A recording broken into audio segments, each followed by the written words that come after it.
28 मार्च 1982 की कपकपाती रात, समय करीब 11 बजे दिल्ली थम गई थी। सड़कों पर कुत्ते भौंक रहे थे। रिक्शा वाले रिक्शे में ही कंबल लपेटे सो रहे थे। दूर चाय की टपरी पर एक दो लोग चाय पी रहे थे। लेकिन दिल्ली में प्रधानमंत्री आवास में एक बड़ा खेल चल रहा था। एक बड़े षड्यंत्र की बुआ रही थी। तत्कालीन प्रधानमंत्री इंदिरा गांधी के आवास में चिल्लम चिल्लाहट मची थी।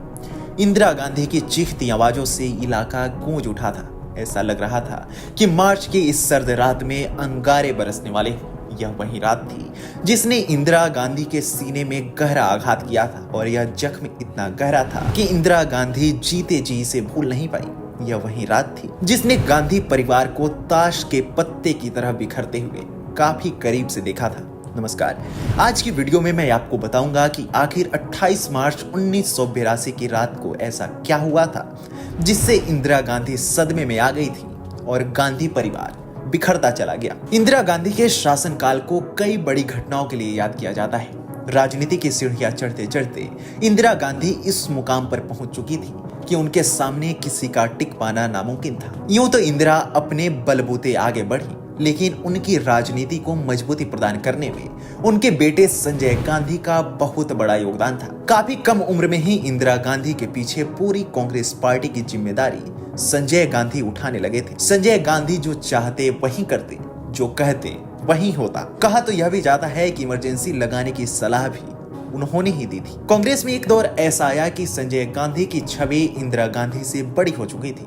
कांग्रेसी संजय गांधी में ही अपना भविष्य देखने लगे थे। पार्टी पर संजय की पकड़ ने काफी हद तक इंदिरा गांधी को विचलित कर दिया था। इमरजेंसी के बाद इंदिरा गांधी चुनाव हार गईं, लेकिन 1980 में जब चौधरी चरण सिंह के इस्तीफे के बाद फिर से चुनाव हुए तो इंदिरा गांधी को जीत मिली और वह फिर से प्रधानमंत्री बन गई। उन्हें प्रधानमंत्री बनाने में भी संजय गांधी का योगदान काफी ज्यादा रहा था। जनवरी 1980 में वह प्रधानमंत्री बनी, लेकिन यह साल गांधी परिवार के लिए कुछ ठीक नहीं रहा। इंदिरा गांधी के पीएम बनने के 2 महीने के भीतर ही 13 मार्च 1980 को संजय गांधी के बेटे वरुण गांधी पैदा हुए।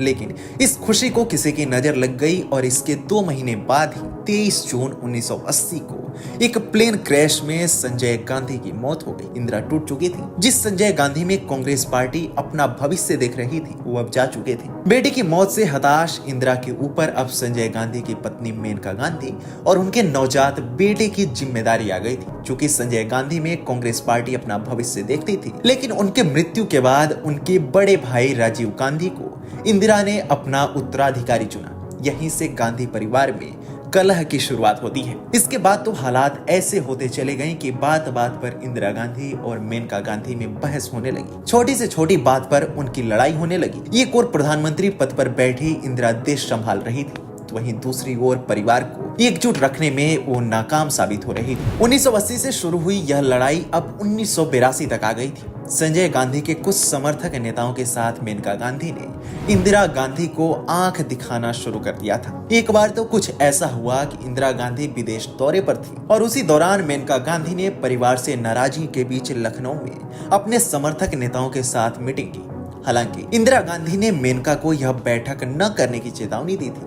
लेकिन मेनका गांधी नहीं मानी। 28 मार्च 1982 की शाम को इंदिरा गांधी जब विदेश दौरे से वापस लौटी तो उन्हें मेनका गांधी की मीटिंग के बारे में पता चला। यह सुनते ही इंदिरा भड़क उठी।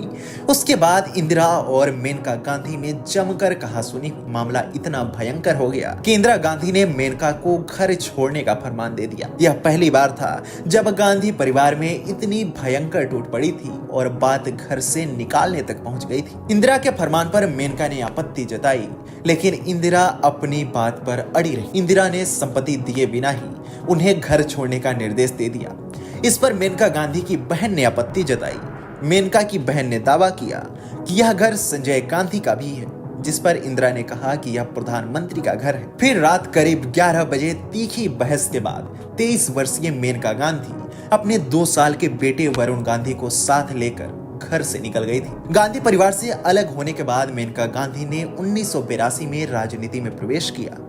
3 अप्रैल 1983 को उन्होंने राष्ट्रीय संजय मंच की स्थापना की। आंध्र प्रदेश में पार्टी ने बेहतरीन प्रदर्शन किया। इसके अगले साल ही ऑपरेशन ब्लू स्टार की घटना घटी। 1 जून 1984 से लेकर 10 जून 1984 तक पूरा अमृतसर छावनी बना रहा। ऑपरेशन ब्लू स्टार के विरोध में 31 अक्टूबर 1984 को इंदिरा गांधी के सिख बॉडीगार्ड्स ने उनकी हत्या कर दी, जिसके बाद पूरे देश में सिखों का नरसंहार हुआ। इसके बाद 1984 में लोकसभा चुनाव हुए तो कांग्रेस की ओर से राजीव गांधी को प्रोजेक्ट किया गया। राजीव गांधी ने अमेठी संसदीय सीट से चुनाव लड़ा और यहाँ उनकी सीधी टक्कर मेनका गांधी से हुई, लेकिन इंदिरा की हत्या की सहानुभूति के कारण राजीव गांधी चुनाव जीत गए और उस चुनाव में कांग्रेस पार्टी ने बड़ी जीत हासिल की थी। इसके बाद मेनका गांधी ने जनता दल में अपनी पार्टी का विलय कर दिया और 1988 में खुद भी जनता दल में शामिल हो गए। 1989 के चुनाव में उन्हें पीलीभीत सीट मिली। इस सीट से उन्होंने शानदार जीत हासिल की और केंद्र में मंत्री बनी। इसके बाद मेनका गांधी 2004 में बीजेपी में शामिल हो गई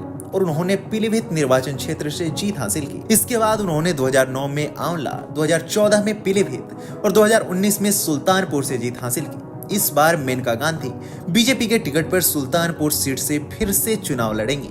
आपको हमारी यह वीडियो कैसी लगी हमें कमेंट सेक्शन में जरूर बताएं। आप देख रहे हैं नेट्रिक न्यूज, साहस सच कहने का।